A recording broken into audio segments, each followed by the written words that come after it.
Hello everyone, स्वागत है आपका हमारे चैनल आंसर वर्ल्ड पर। होप कि आप लोग अच्छे होंगे और अपनी पढ़ाई का ख्याल अच्छे से रख रहे होंगे और अपना भी ख्याल रख रहे होंगे। अच्छा जी, आपको सुनने को पता चला ही है कि ARO का जो एग्ज़ाम है वो अपना 1 जून को हो सकता है। ठीक है, वैसे अभी ऑफिशियल नहीं आया है, लेकिन मोस्ट प्रोबेबली चांस यही है कि 1 जून को हो जाएगा।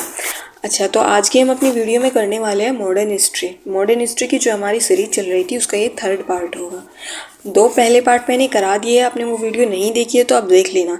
और एक मॉडर्न हिस्ट्री के अंदर ऐसा पार्ट है जो सबसे ज़्यादा इम्पोर्टेंस रखता है। ठीक है, यहाँ से क्वेश्चन हर एग्ज़ाम में बनते हैं, जैसे कि बहुत ही नॉर्मल एक एंट्रेंस जैसा एग्ज़ाम लूँ, CUET एग्ज़ाम होता है, NTA कराता है कंडक्ट, उसमें भी मॉडर्न हिस्ट्री से आते हैं। कोई भी आप पुलिस जैसे एग्ज़ाम ले सकते हैं, वनडे एग्ज़ाम जो होते हैं, SSC के एग्ज़ाम होते हैं, ठीक है, सिविल सर्विस के एग्ज़ाम जो होते हैं, भाई सब में इम्पोर्टेंट है। मतलब आप इसको इग्नोर नहीं कर सकते हैं अगर आप GS वाला पार्ट तैयार करना चाह रहे हैं अपना। ठीक है, और अभी RO AR और PCS के लिए तो ये रामबाण है, सभी स्टेट PCS के लिए भी ये मॉडर्न हिस्ट्री रामबाण है। और यहाँ पर मैंने जो है सब कुछ ही कवर कर लिया है, 1 लाइनर फैक्ट में मैंने सब कुछ ही कवर करा दिया है, इसमें कुछ भी नहीं बचा है। ठीक है, देखिए ये आपके रिवीजन के पर्पज़ से भी ये बेस्ट वीडियो होगी। ठीक है, आप रिवीजन के पर्पज़ से इसको प्रेफर कर सकते हैं, तो मेरे ख्याल से आपको जो है ये वीडियो ज़रूर से देखनी चाहिए। और अगर आपको हमारा चैनल अच्छा लगता है तो प्लीज़ चैनल को सब्सक्राइब कीजिएगा, और वीडियो भी पसंद आती है तो इनको ना शेयर वगैरह कर दिया करिए। ठीक, चलिए जी, अब हम अपना स्टार्ट करते हैं। तो आज जो है पिछली वीडियो में हमने नागरिक विद्रोह तक कंप्लीट करा दिया था आपका। देखिए ये जितने भी नागरिक विद्रोह और आदिवासी विद्रोह थे ना, ये सब कवर हो गए थे। ठीक है, तो आज हम देखेंगे कि अपनी कांग्रेस बनी और उससे आगे के जितने भी तथ्य है सब कवर कर लिए जाएंगे। ठीक है, चलिए जी, अपनी जो कांग्रेस बनती है वो 1885 में बनती है, और किसके नेतृत्व में बनती है? एलन ऑक्टेवियन ह्यूम के, AO ह्यूम भी बोलते हैं इनको, इनके नेतृत्व में बनती है। तो इनका जो कांग्रेस का प्रथम अधिवेशन होता है वो कब होता है और कहाँ पर होता है, ये आपको याद रखना है।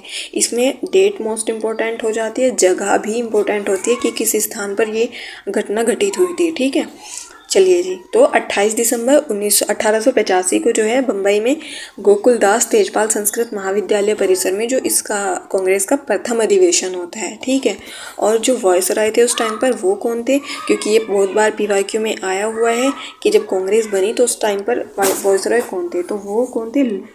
लॉर्ड डफरिन थे। ठीक है, चलिए, अच्छा हाँ, ये वाला जो पार्ट है ये मोस्ट इम्पोर्टेंट है, क्योंकि पता है आपको ऐसे वो पूछते हैं कि प्रथम अध्यक्ष कौन थे, मुस्लिम अध्यक्ष कौन थे या यूरोपीय अध्यक्ष कौन थे। देखिए महिला अध्यक्ष कौन थी? एनी बेसेंट, मोस्ट इम्पोर्टेंट है।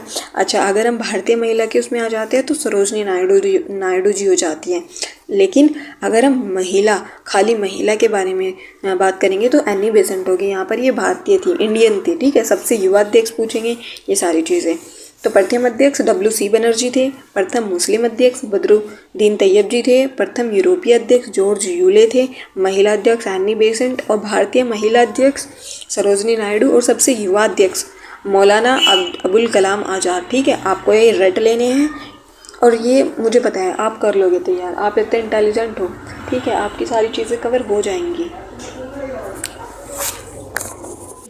अच्छा जी, अब हम जो है इसमें भारतीय राष्ट्रीय कांग्रेस के जो अधिवेशन हुए थे कहाँ पर हुए थे उनसे रिलेटेड जितने भी फैक्ट है वो देखेंगे। और ये वाली जो टेबल होगी ये सबसे ज़्यादा इंपॉर्टेंट होगी। पता है क्यों? क्योंकि इसमें पता है वो पूछते हैं कि जैसे कि 1886 में कोलकाता का अधिवेशन हुआ था, तो इसमें इंपॉर्टेंट बात क्या थी, स्पेसिफिक बात क्या थी, या तो स्टेटमेंट में डाल देगा या 1 लाइनर फैक्ट में डाल देगा कि ये मद्रास में हुआ था, ये कहाँ पर हुआ था और इसके अध्यक्ष कौन थे, ऐसे करके पूछते हैं। ठीक है, चलिए अब देखते हैं। 1885 का पहला अधिवेशन होता है, बम्बई में होता है, और WC बनर्जी इसके अध्यक्ष थे, और इस अधिवेशन में 72 प्रतिनिधि थे। ठीक है, 1886 में कोलकाता में होता है अधिवेशन, दादा भाई नौरोजी जो कि प्रथम पारसी अध्यक्ष थे, और इसमें जो है नेशनल एसोसिएशन कांग्रेस का राष्ट्रीय कांग्रेस में विलय हो जाता है। किसका? नेशनल एसोसिएशन कांग्रेस का। ठीक है, राष्ट्रीय कांग्रेस में विलय हो जाता है, ये याद रखना है आपको। और डफरिन ने सभी सदस्यों को गार्डन पार्टी पर आमंत्रित किया था। ठीक है, उनकी दावत वगैरह की थी उसने। 1887 में क्या होता है? मद्रास में अधिवेशन होता है, बदरुद्दीन तैयब जी जो कि पहले मुस्लिम अध्यक्ष थे ये इनके अध्यक्ष थे और सर्वप्रथम तमिल भाषा में भाषण दिया गया था। यहाँ पर देखिए ये मोस्ट इम्पोर्टेंट हो जाता है टॉपिक, पूछ लेंगे कि तमिल भाषा में भाषण कौन से कांग्रेस के अधिवेशन में दिया गया था, तो वो 1887 वाले में दिया गया था। ठीक है, शास्त्र अधिनियम के विरोध में प्रस्ताव पारित किया गया था। फिर आता है अपना 1888 वाला। अब ये यूपी के एग्ज़ाम से रिलेटेड, जितने भी यूपी के एग्ज़ाम होते हैं उनसे रिलेटेड मोस्ट इम्पोर्टेंट हो जाता है, क्योंकि ये इलाहाबाद वाला था, 1818 में हुआ था। इसके अध्यक्ष जॉर्ज यूले थे, जो कि प्रथम अंग्रेज अध्यक्ष थे। ठीक है, और इस अधिवेशन में पहली बार लाला लाजपत राय ने हिंदी में भाषण दिया था। तमिल में भाषण 1887 वाले में दिया गया था, जो कि मद्रास में हुआ था। 1888 में इलाहाबाद में हुआ था और यहाँ पे हिंदी में भाषण दिया गया था। अच्छा, इसकी आपको याद करने का तरीका बताती हूँ कैसे। देखो, मद्रास किधर है, नीचे है चेन्नई तमिलनाडु में, तो वहाँ पर तमिल में भाषण दिया जाएगा। अपने यूपी की जो है हिंदी लैंग्वेज है, तो हिंदी में यहाँ पर भाषण दिया जाएगा। किसके द्वारा? लाला लाजपत राय जी के द्वारा। ठीक है, ये आप ऐसे याद रख सकते हैं। 1896 में कलकत्ता में अधिवेशन होता है। रहमतुल्ला एम शियानी, जो कि दूसरे अध्यक्ष थे मुस्लिम, और सर्वप्रथम वंदे मातरम गाया गया था, इसलिए ये इम्पोर्टेंट हो जाता है। पूछ लेंगे कि कौन से अधिवेशन में कांग्रेस के वंदे मातरम गाया गया था, तो वो 1896 वाले में, जो कि कलकत्ता में हुआ था। ठीक है, नेक्स्ट आपका हो जाएगा 1905 वाला, बनारस वाला। इसकी जो अध्यक्षता की थी वो गोपाल कृष्ण गोखले जी ने की थी, और बंगाल विभाजन की आलोचना की गई थी इसमें। ठीक है, स्वदेशी व बहिष्कार का समर्थन भी किया गया था इसमें, क्योंकि बंगाल विभाजन जो है उस टाइम पर लॉर्ड कर्जन जी आ जाते हैं और वो प्रभावी हो जाता है, तो इसलिए ये अधिवेशन यहाँ पर रखा गया और ये सब चीज़ें हुई थी। 1906 में कलकत्ता में अधिवेशन होता है। दादा भाई नौरोजी, देखो दूसरी बार दादा भाई नौरोजी आ चुके हैं, तो आपको ये भी याद रखना है दादा भाई नौरोजी कौन से पहली बार 1886 में आए थे। ठीक है, और दूसरी बार 1906 में आए कलकत्ता में। नौरोजी द्वारा स्वराज स्वशासन शब्द का सर्वप्रथम प्रयोग किया गया था। ठीक है, यहाँ पर ये आपको याद रखना है।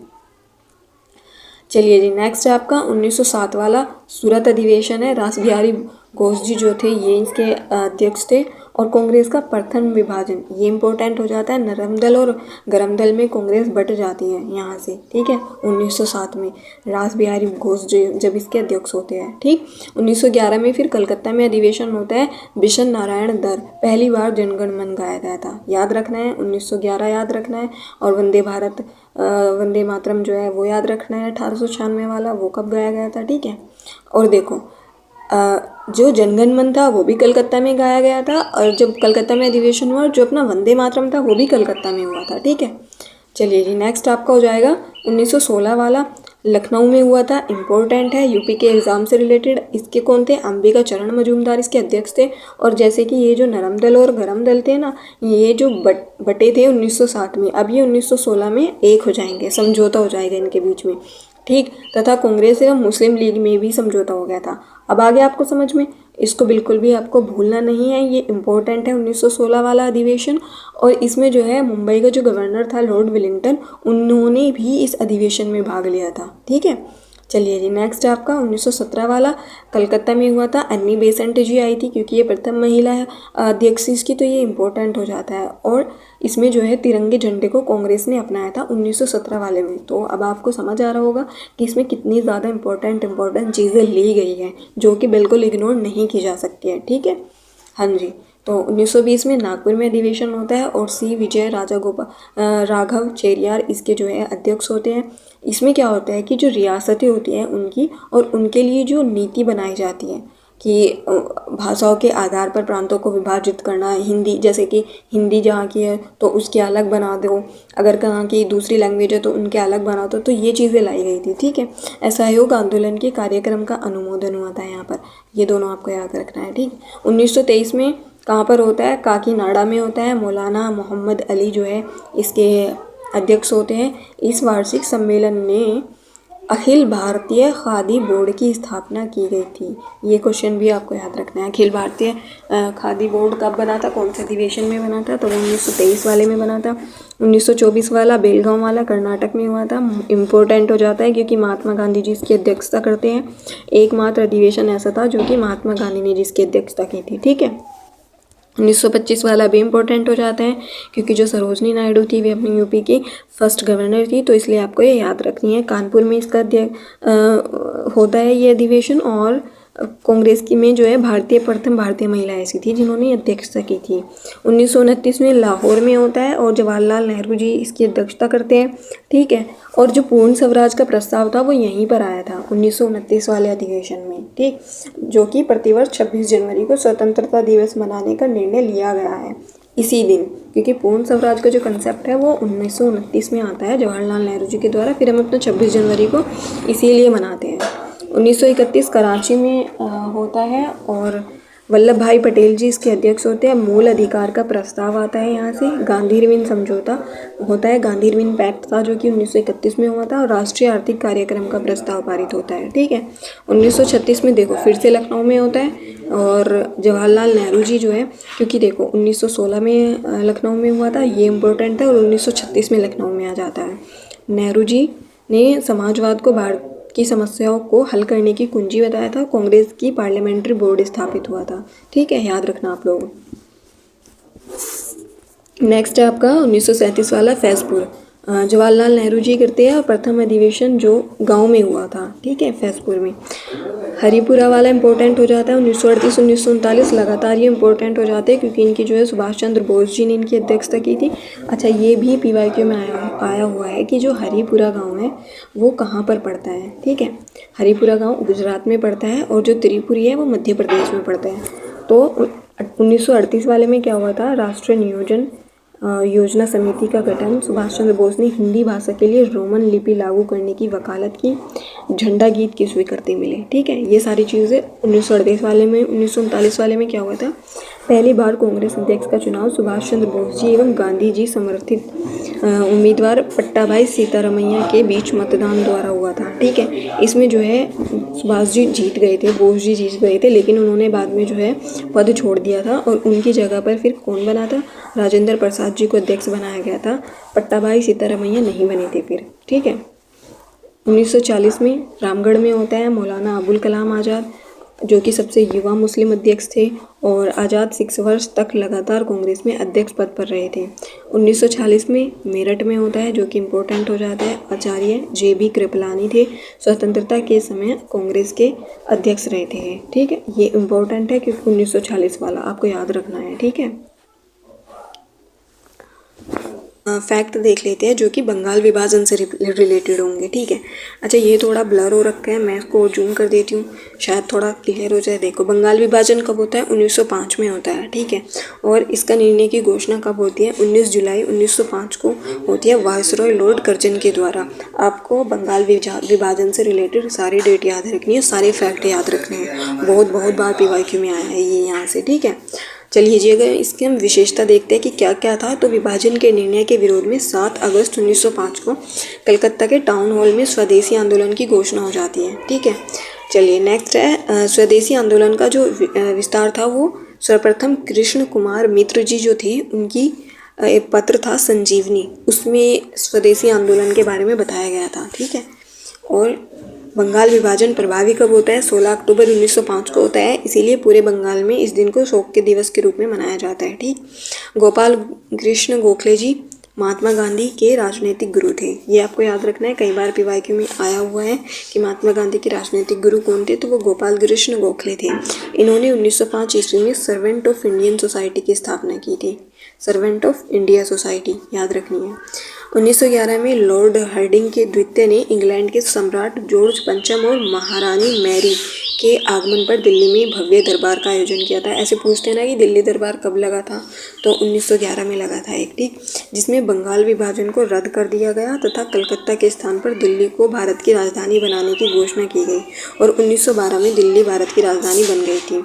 ये PYQ में आया हुआ है कि 1912 में दिल्ली राजधानी बनी और 1911 में घोषणा हुई थी, 1911 में बंगाल विभाजन रद्द हुआ था, आपको ये याद रखना है, ठीक है।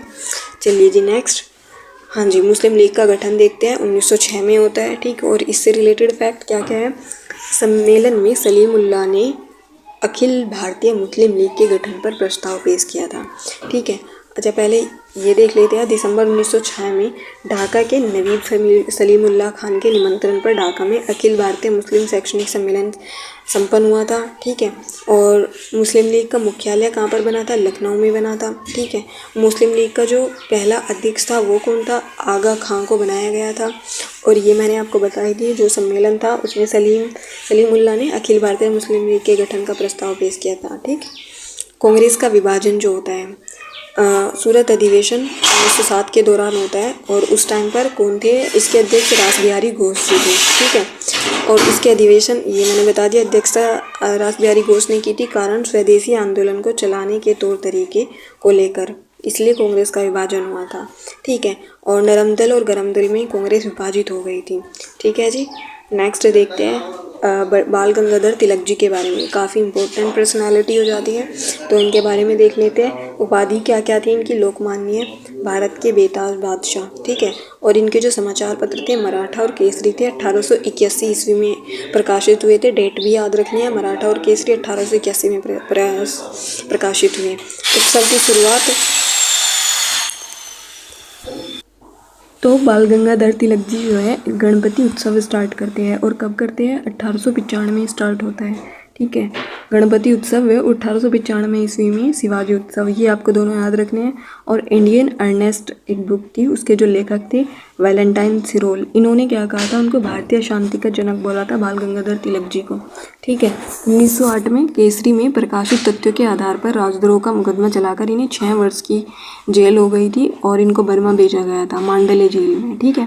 मांडले जेल में इन्होंने गीत रहस्य नामक पुस्तक लिखी थी। ये पूछा गया इंपॉर्टेंट है कि गीत रहस्य पुस्तक किसकी है, और ये गीता रहस्य, और इन्होंने कब लिखी थी ये। ठीक है। तिलक ने कांग्रेस पर प्रार्थना, याचना और विरोध की राजनीति करने का आरोप लगाया था। ठीक है।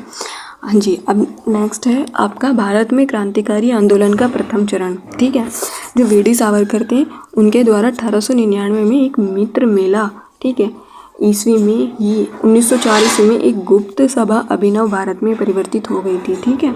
ये आपको याद रखना है।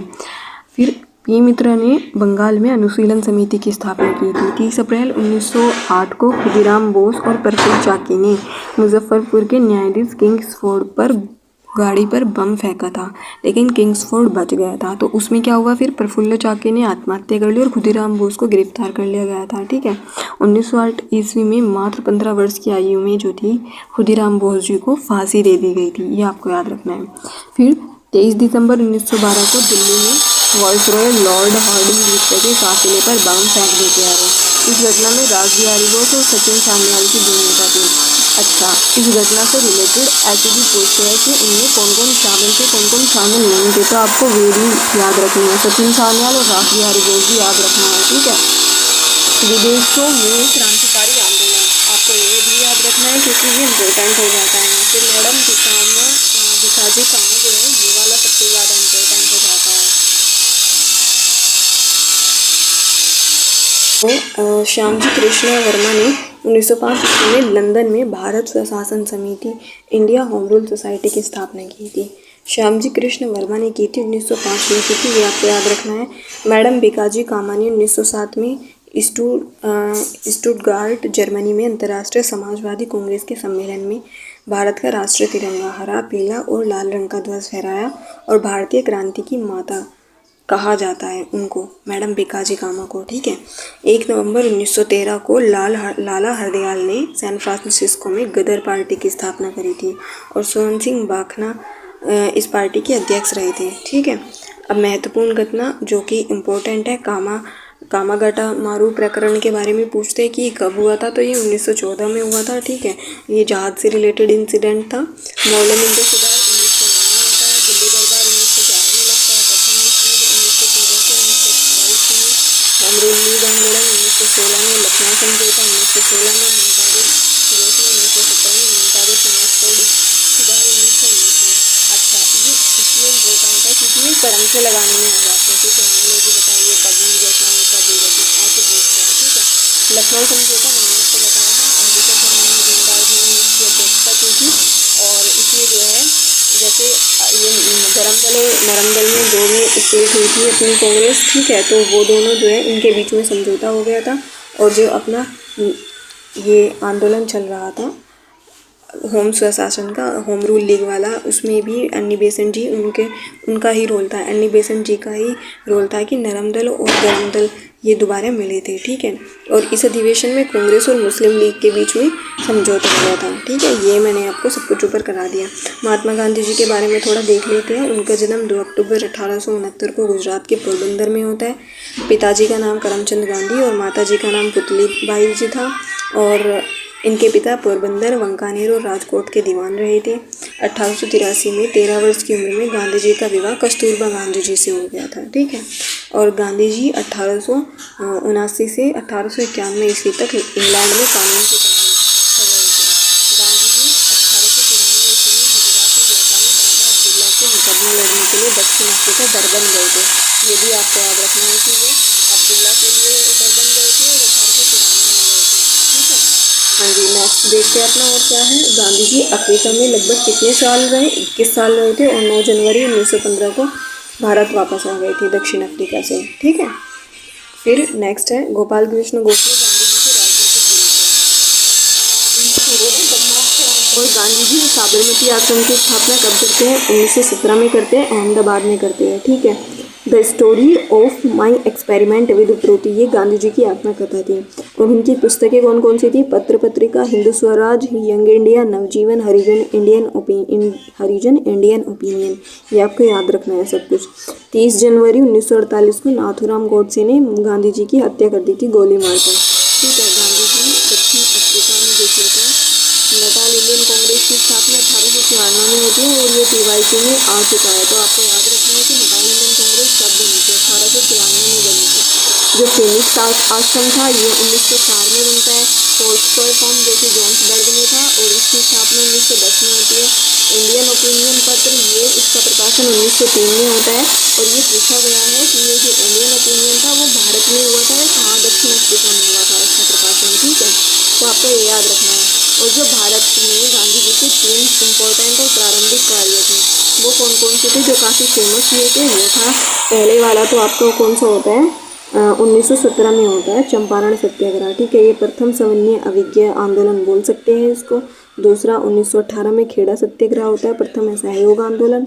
और 1918 में अहमदाबाद में मिल हड़ताल होती है, प्रथम भूख हड़ताल होती है, ठीक है। 1917 में राजकुमार शुक्ल जी के आगरा पर गांधी जी चंपारण गए थे, ठीक है। और वहाँ पर जो हिल की खेती होती थी चुनकटिया पद्धति, इसके विरुद्ध में उन्होंने सत्याग्रह आंदोलन चलाया था, ठीक है। नेक्स्ट आपका जलियांवाला बाग हत्याकांड देखेंगे। देखो जितनी भी इससे रिलेटेड चीज़ें हैं सारी देखेंगे यहाँ पर, ठीक है। अच्छा जी, अब आपको ना इनका क्रम भी याद रखना है। जो जो घटना जैसे जैसे हुई थी डेट वाइज आपको वो याद रखनी है, ठीक है। तो जलियांवाला बाग हत्याकांड कब होता है? 13 अप्रैल 1919 में होता है। ये इम्पोर्टेंट डेट है, आपको याद रखनी है। और कैसे कैसे होता है देख लेते हैं। 18 मार्च 1919 को क्या रोलैक्ट एक्ट पारित हुआ था, ठीक है। और 9 अप्रैल 1919 में lieutenant governor Michael O Dyer था, उसने जो है डॉक्टर सत्यपाल और डॉक्टर सैफुद्दीन किचलू जी इनको गिरफ्तार कर लिया था। तो फिर क्या हुआ? जनता भड़क पड़ी वहाँ पर, ठीक है। फिर 10 अप्रैल 1919 में अमृतसर शहर को प्रशासन सैन्य अधिकारी ब्रिगेडियर जनरल आर डायर ने को सौंप दिया गया, ठीक। और 13 अप्रैल 1919 को बैसाखी के दिन जलियांवाला बाग में एक विशाल सभा होती है, उसका आयोजन हुआ जाता है वहाँ पर। और जनरल आर डायर ने अंधाधुंध गोलियां चलवा दी थी वहाँ पर, ठीक है। इस हत्याकांड के विरोध में शंकरन नारायण ने वायसराय की कार्यकारिणी परिषद के सदस्य से इस्तीफा दे दिया। ये पीवाईक्यू में आया हुआ है ये भी कि वायसराय से इस्तीफा किसने दिया था? वो शंकरन नारायण ने दिया था। और रविंद्रनाथ जी ने नाइटहुड की उपाधि त्याग दी थी, ठीक है। और कांग्रेस की हत्याकांड की जांच के लिए मदन मोहन मालवीय की अध्यक्षता में तहकीकात कमेटी बनी थी, ठीक है। अब देखते हैं अपना असहयोग आंदोलन। ये कब से कब होता है? 1920 से 1922 तक होता है। और इसमें क्या क्या इंपॉर्टेंट है? जो लाला लाजपत राय जी थे उनकी अध्यक्षता में सितंबर 1920 में कांग्रेस का अधिवेशन कलकत्ता में आयोजित हुआ था, ठीक है। और इसमें अधिवेशन में स्वराज की प्राप्ति के लिए असहयोग आंदोलन को चलाने की स्वीकृति प्रदान की गई थी। फिर महात्मा गांधी जी ने 1 अगस्त 1920 को ये जो आंदोलन था असहयोग आंदोलन इसको स्टार्ट कर दिया। लेकिन उसी दिन जो है अपने तिलक जी का निधन हो गया था, ये इम्पोर्टेंट है, ठीक है। 1 अगस्त 1920 को तिलक जी का निधन हो गया था। दिसंबर 1920 में नागपुर में आयोजित कांग्रेस के वार्षिक अधिवेशन में असहयोग आंदोलन का प्रस्ताव अंतिम रूप से पारित कर दिया गया। और जो ये प्रस्ताव था ये सी आर दास ने प्रस्तुत किया था। ठीक है, हाँ जी। फिर असहयोग आंदोलन चलाने के लिए 1921 में तिलक स्वराज्य फंड की स्थापना होती है। ये पूछा गया है कि तिलक स्वराज्य फंड कब बनता है, 1921 में बनता है। और महात्मा गांधी ने केसरी हिंद और जमनलाल बजाय ने राय बहादुर की उपाधि त्याग दी थी। ठीक है, और हाँ ये आपको याद रखना है, ये इन्होंने जलियांवाला बाग हत्याकांड में उपाधि नहीं त्यागी थी, ये उन्होंने असहयोग आंदोलन में त्यागी थी उपाधि अपनी। ठीक है, असहयोग आंदोलन के दौरान विदेशी वस्त्रों के जलाए जाने को रविंद्रनाथ टैगोर ने निष्ठुर बर्बादी की संज्ञा दी थी। ठीक है, चोरा चोरी कांड देख लेते हैं। 4 फरवरी 1922 को होता है, इम्पोर्टेंट है यूपी के लिहाज से। ठीक है, और संयुक्त प्रांत के गोरखपुर जिले के चोरा चोरी नामक स्थान पर यह हुआ था। और कारण क्या था, किसानों की जुलूस पर गोली चलाए जाने के कारण जो भीड़ थी उसने जो है थाने में आग लगा दी, जिससे कि 22 पुलिसकर्मी मारे गए थे।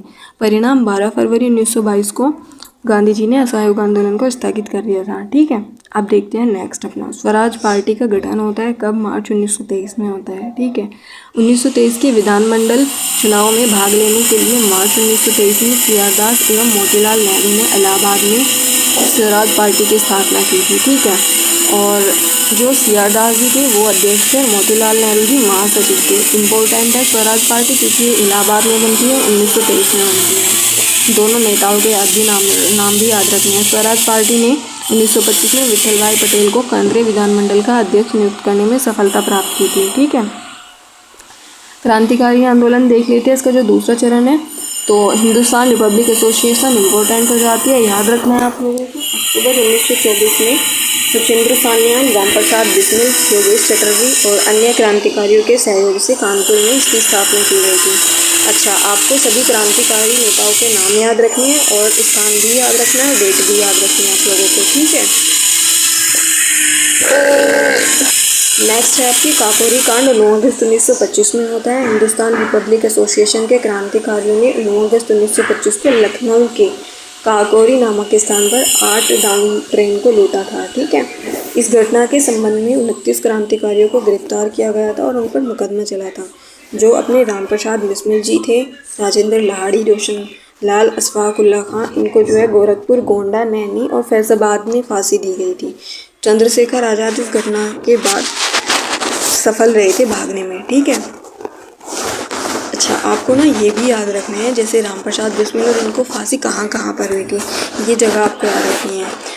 अब देखते हैं Hindustan socialist Republic association HSRA। ठीक है, तो 1928 में जो चंद्रशेखर आज़ाद थे उनके नेतृत्व में दिल्ली के फिरोजशाह कोटला मैदान में हिंदुस्तान रिपब्लिक एसोसिएशन का नाम बदलकर हिंदुस्तान सोशलिस्ट रिपब्लिक एसोसिएशन रखा गया था। ठीक है, और इसके संस्थापक सदस्य भगत सिंह जी थे, सुखदेव भगवती चरण वोहरा, शिव शर्मा, जयदेव कपूर, विजय कुमार सिन्हा ये थे। ठीक, 17 दिसंबर 1928 को भगत सिंह, चंद्रशेखर आज़ाद और राजगुरु ने लाला लाजपत राय की मृत्यु का बदला लेने के लिए लाहौर के सहायक पुलिस अधीक्षक सैंडर्स की हत्या कर दी थी। ठीक है, सैंडर्स की हत्या कब हुई थी, तो वो होती है आपकी 17 दिसंबर 1928 को। ठीक है, और 8 अप्रैल 1929 को भगत सिंह और बटुकेश्वर दत्त दिल्ली में केंद्रीय विधानमंडल की खाली बेंचों पर बम फेंका था उन्होंने। ठीक है, बस उन्होंने ऐसे कि अंग्रेजों में थोड़ा खौफ हो जाए उनको डिस्ट्रैक्ट करने के लिए। भगत सिंह, राजगुरु तथा सुखदेव पर लाहौर षड्यंत्र के सैंडर्स की हत्या के तहत मुकदमा चलाया जाता है। 23 मार्च 1931 को भगत सिंह, राजगुरु और सुखदेव को फांसी दी गई थी। और ये मोस्ट इम्पोर्टेंट है कि भगत सिंह, राजगुरु और सुखदेव को फांसी 23 मार्च 1931 को दी गई थी। ठीक है, 27 फरवरी 1931 को इलाहाबाद के अल्फ्रेड पार्क में जो है मुठभेड़ होती है। चंद्रशेखर आज़ाद जी अपने आप को गोली मारकर ख़त्म कर लेते हैं। ठीक है, तो नेक्स्ट है आपका सविनय अवज्ञा आंदोलन। ठीक है, और सविनय अवज्ञा आंदोलन 12 मार्च 1930 को गांधी जी के प्रसिद्ध दांडी मार्च के साथ शुरू हुआ था।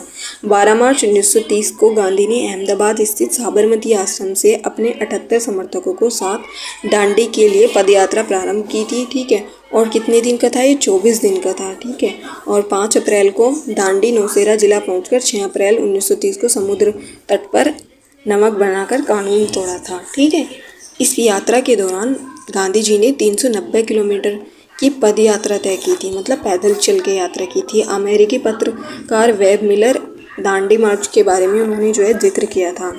ये भी आपको याद रखना है क्योंकि वो इम्पोर्टेंट था। गोलमेज सम्मेलन के बारे में देख लेते हैं।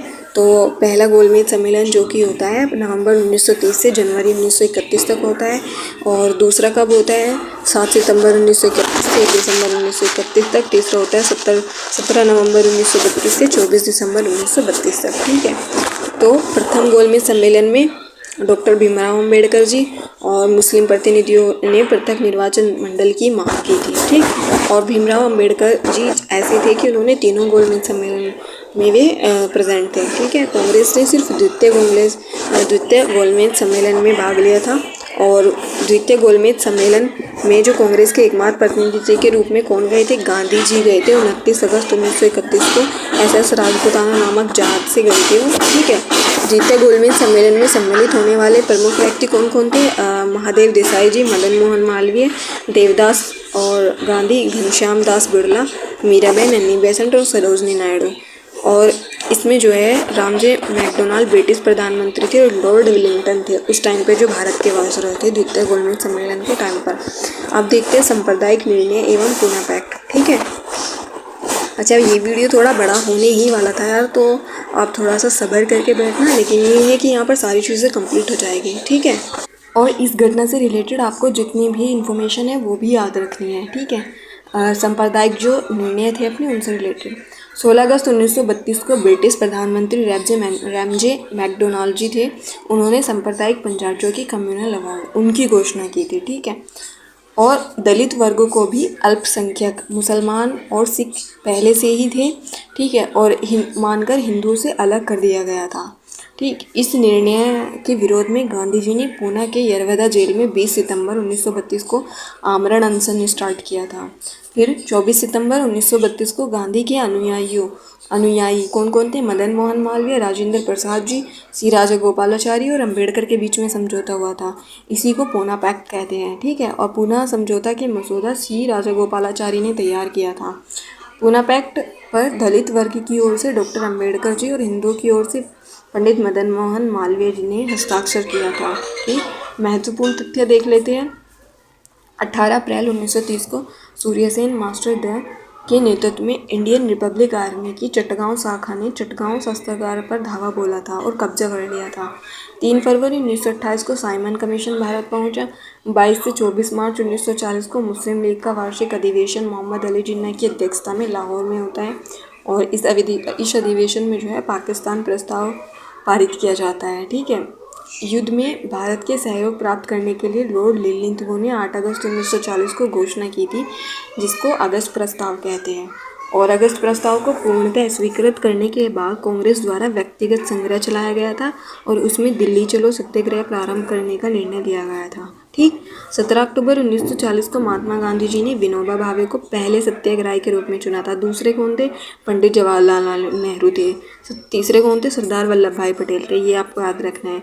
क्रिप्स मिशन 1942 में आता है और भारत में बढ़ रहे राजनीतिक गतिरोध को दूर करने के लिए ये विंस्टन चर्चिल जी ने लाया था। उनके टाइम पर आया था क्रिप्स मिशन। ठीक है, ब्रिटिश संसद सदस्य का तथा मजदूर नेता सर स्टैफोर्ड क्रिप्स के नेतृत्व में यह मिशन भेजा गया था, इसलिए इसका नाम क्रिप्स मिशन था। ठीक है, अब भारत छोड़ो आंदोलन 1942 वाला। 7 अगस्त 1942 को बम्बई के ऐतिहासिक ग्वालियर टैंक मैदान में अबुल कलाम आज़ाद की अध्यक्षता में एक बैठक होती है कांग्रेस की, और इसमें भारत छोड़ो आंदोलन प्रस्ताव पेश किया जाता है। ठीक है, और भारत छोड़ो आंदोलन का आलेख महात्मा गांधी, जवाहरलाल नेहरू, अबुल कलाम आज़ाद इन्होंने मिलकर तैयार किया था। फिर 8 अगस्त 1942 को भारत छोड़ो आंदोलन प्रस्ताव पारित भी कर दिया जाता है और नारा दिया जाता है करो या मरो का। 9 अगस्त 1942 को सुबह में सरकार ने ऑपरेशन जीरो आवर के तहत गांधी जी तथा अन्य शीर्ष नेताओं को गिरफ्तार कर लिया था। ठीक है, भारत छोड़ो आंदोलन के जो महत्वपूर्ण तथ्य है वो देख लेते हैं। और ये आंदोलन के दौरान 3 जगहों पर समानांतर सरकार बनी थी। बलिया में बनी थी, इम्पोर्टेंट है क्योंकि ये यूपी से रिलेटेड हो जाती है, और ये चित्तू पांडे के नेतृत्व में बनती है। तामलुक यहाँ की सरकार को जातीय सरकार के नाम से जाना जाता था, और यह सरकार दिसंबर 1942 से सितंबर 1944 तक चली थी। ठीक है, यह यहाँ की किसान विधवा मतांगिनी हजारा ने गोली लग जाने के बाद भी डंडे को ऊंचा रखा था। उन्हें बूढ़ी गांधी भी कहा जाता था। ठीक है। 17 सबसे लंबे समय तक चलने वाली सरकार यही थी। 1945 तक कार्यरत रही थी और इसके नेता वाई चौहान थे। ठीक है, चौहान, ठीक, ये बोल सकते हैं। भारत छोड़ो आंदोलन के जो दौरान महात्मा गांधी के जीवनीकार लुई फिशर, अमेरिकी पत्रकार, उनके साथ थे। गांधी इरविन जो समझौता होता है वो 5 मार्च 1931 को होता है। इसे जिसे कि दिल्ली पैक्ट या गांधी इरविन समझौता भी बोलते हैं। इस समझौते के फलस्वरूप कांग्रेस विश्व गोलमेज सम्मेलन में भाग लेने के लिए राजी हुई थी। ठीक है। आज़ाद हिंद फौज, इसके बारे में देखते हैं। मोहन सिंह के नेतृत्व में मार्च 1942 में इंडियन नेशनल आर्मी या आज़ाद हिंद फौज का गठन होता है। ठीक है। और इंडियन नेशनल आर्मी का जो विचार था ये प्रीतम सिंह व फुजीवारा ने दिया था।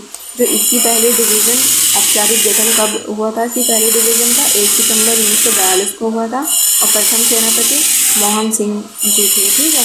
आज़ाद हिंद फौज का गठन सिंगापुर द्वीप पर किया गया था।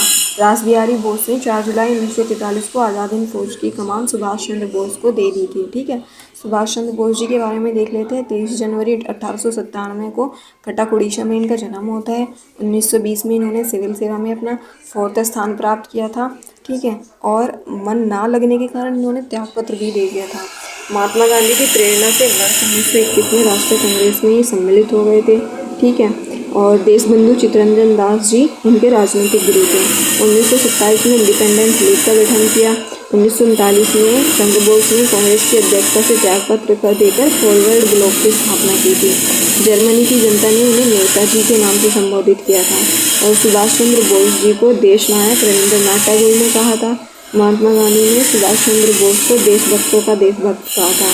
ठीक है। रेवेल योजना 1945 में आती है और विंस्टन चर्चिल जी पे ब्रिटिश के प्रधानमंत्री के नेतृत्व में रूढ़िवादी सरकार भारत में संवैधानिक प्रश्न को हल करने के उद्देश्य से लॉर्ड वेवेल भारत की नेताओं के विचार विमर्श हेतु कहा था। ठीक है। नेक्स्ट देख लेते हैं। इस उद्देश्य को वायसरॉय लॉर्ड वेवेल ने 14 जून 1945 को एक योजना प्रस्तुत की जिसे वेवेल योजना के नाम से जानते हैं। कैबिनेट मिशन गठन करता थे जो ब्रिटिश प्रधानमंत्री थे क्लेमेंट एटली। दिल्ली पहुंचने की तिथि 24 मार्च 1946। सदस्य पथिक लॉरेंस जो कि अध्यक्ष थे। एवी अलेक्जेंडर स्टेफोर्ड क्रिप्स व्यापार बोर्ड के अध्यक्ष थे। ठीक है। संविधान सभा का चुनाव वर्ष 1936 के कांग्रेस के लखनऊ अधिवेशन में सर्वप्रथम संविधान सभा का विचार प्रस्तुत हुआ था और 1946 में जुलाई में कैबिनेट मिशन की योजना के तहत संविधान सभा की चुनाव आयोजित किए गए। ठीक है। और चुनाव परिणाम क्या क्या रहे? कांग्रेस ने 208 सीट ली, मुस्लिम लीग ने 73, स्वतंत्र उम्मीदवार 15 सीट के थे। प्रत्यक्ष कार्यवाही दिवस 16 अगस्त 1946 को मनाया जाता है और 12 अगस्त 1946 को वायसराय ने अंतरिम सरकार बनाने के लिए पंडित जवाहरलाल नेहरू को निमंत्रण भेजा था। ठीक है। और जिसे नेहरू ने स्वीकार किया था। और मुस्लिम लीग ने जिन्ना के नेतृत्व में 16 अगस्त 1946 को प्रत्यक्ष कार्यवाही दिवस के रूप में मनाया। लीग की इस कार्यवाही में भयानक रक्तपात हुआ था। ठीक है। महात्मा गांधी ने नोआखली में शांति स्थापित हेतु पदयात्रा की। अंतरिम सरकार था जो इंटरिम गवर्नमेंट थी उसका गठन 2 सितंबर 1946 को होता है और पंडित जवाहरलाल नेहरू जी ने, ठीक है, इसका जो और 11 सदस्य अलग थे उन्होंने शपथ ली थी उस दिन। ठीक है। जब ये इंटरिम गवर्नमेंट स्थापित हुई थी। इनके जो विभाग थे वो देख लेते हैं किस किस से रिलेटेड थे। जो अपने जवाहरलाल नेहरू जी थे वो उपाध्यक्ष थे कार्यकारी परिषद विदेश मामले के। बलदेव सिंह रक्षा मंत्री थे। राजेंद्र प्रसाद खाद्य एवं कृषि मंत्री थे। सरदार पटेल जी गृह सूचना एवं प्रसारण विभाग एवं रियासत संबंधी मामले जो है सरदार पटेल जी ने देखे थे। जॉन मथाई उद्योग आपूर्ति मंत्री थे। आई चुंद्रीगर वाणिज्य मंत्री थे। CH बाबा कार्यखाने में बंदरगाह मंत्री थे। अब्दुल रब नश्तर संचार मंत्री और गजनर अली खान स्वास्थ्य मंत्री। अरुणा असफ अली रेलवे मंत्री। राजा गोपालाचारी शिक्षा मंत्री। जगजीवन राम श्रम मंत्री। लियाकत अली वित्त मंत्री, इम्पोर्टेंट है, कई बार आया है एग्जाम में। और जोगिंदर नाथ मंडल विधि मंत्री। ठीक है। एटली की घोषणा कब होती है? क्लेमेंट एटली 20 फरवरी 1947 को हाउस ऑफ कॉमन में घोषणा करते हैं कि हम जून 1948 तक जो है भारत छोड़ देंगे और भारत की सत्ता भारतीयों के हाथ में दे देंगे। और लॉर्ड वेवेल के स्थान पर लॉर्ड माउंटबेटन को भारत का वायसराय नियुक्त किया था। ठीक है, लॉर्ड माउंटबेटन योजना 24 मार्च 1947 को लॉर्ड माउंटबेटन भारत के 34वें गवर्नर जनरल बनकर आए थे। ठीक है, और क्या हुआ था, भारतीय नेताओं की स्वीकृति के बाद ब्रिटिश सरकार ने 3 जून 1947 को भारत विभाजन योजना प्रस्ताव प्रस्तुत किया था। ठीक है, भारतीय स्वतंत्रता अधिनियम 1947 आता है। इसमें क्या होता है, 4 जुलाई 1947 को ब्रिटिश संसद में भारतीय स्वाधीनता विधेयक पेश कर देती है। 18 जुलाई 1947 को इस विधेयक को स्वीकृति मिल जाती है और इसके अनुसार देश को 15 अगस्त 1947 को 2 डोमिनियन में बांट देते हैं।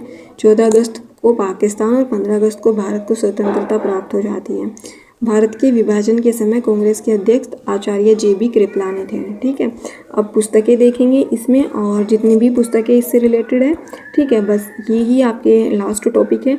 और यहाँ से देखो जितनी भी ये पुस्तकें हैं एग्ज़ाम में, हर एग्ज़ाम में आई हैं, तो ये आपको ये पुस्तक और उनके लेखक याद रखने हैं। ठीक है, इनको बिल्कुल भी इग्नोर नहीं करना है। तो महात्मा गांधी जी की कौन कौन सी बुक थी, young India, Hind Swaraj, Gokhale, my political गुरु एवं माई एक्सपेरिमेंट विद ट्रूथ। ठीक है, ये गांधी जी की थी। India wins freedom, Abul Kalam Azad की मोस्ट इम्पोर्टेंट। कॉमनवेल्थ तथा न्यू इंडिया, ये किसकी थी, ये एनी बेसेंट की थी। और महात्मा गांधी जी की यंग इंडिया थी, एनी बेसेंट की न्यू इंडिया थी।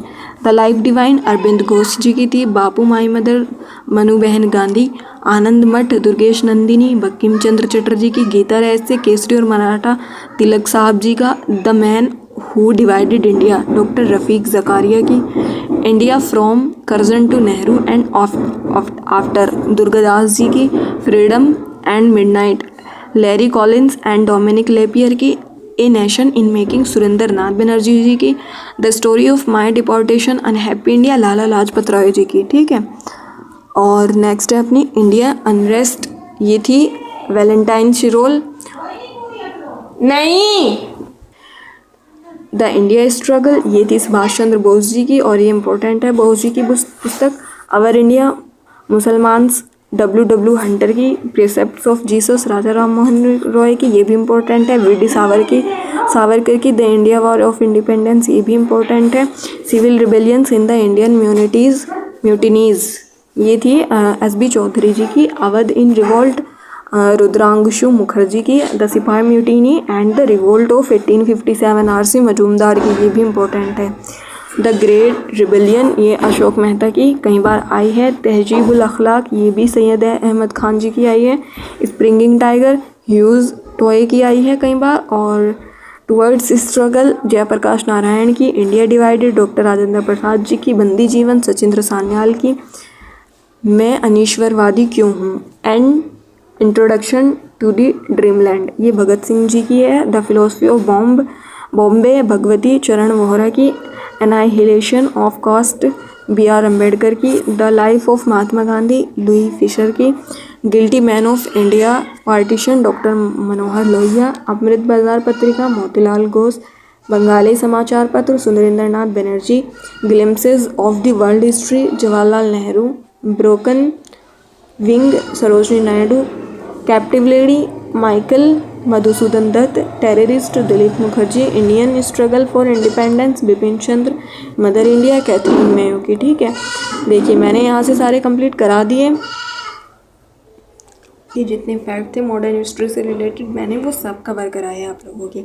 इससे जो पिछले की वीडियो है आपको देख लेनी है वो, क्योंकि वहाँ पर जितनी भी चीज़ें हैं देखें, जैसे स्टार्टिंग से ही स्टार्ट होती है, जितने विद्रोह होते हैं वो मैंने सारे कवर किए हैं, या फिर जो भी जितने भी फैक्ट थे मैंने यहाँ पर सब कवर ही कर लिए हैं।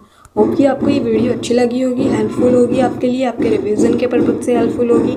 हर एग्ज़ाम के लिए, मंडे एग्ज़ाम के लिए इंपॉर्टेंस रखती है ये वीडियो। तो आपको अगर अच्छी लगी हो प्लीज़ कमेंट सेक्शन में ज़रूर बताना अपनी क्वेरी जो भी हो आपकी, और चैनल को सब्सक्राइब करना। बाकी पढ़ते रहिए, अच्छे से मुस्कुराते रहिए, ख्याल रखिए अपना, टेक केयर, बाय बाय।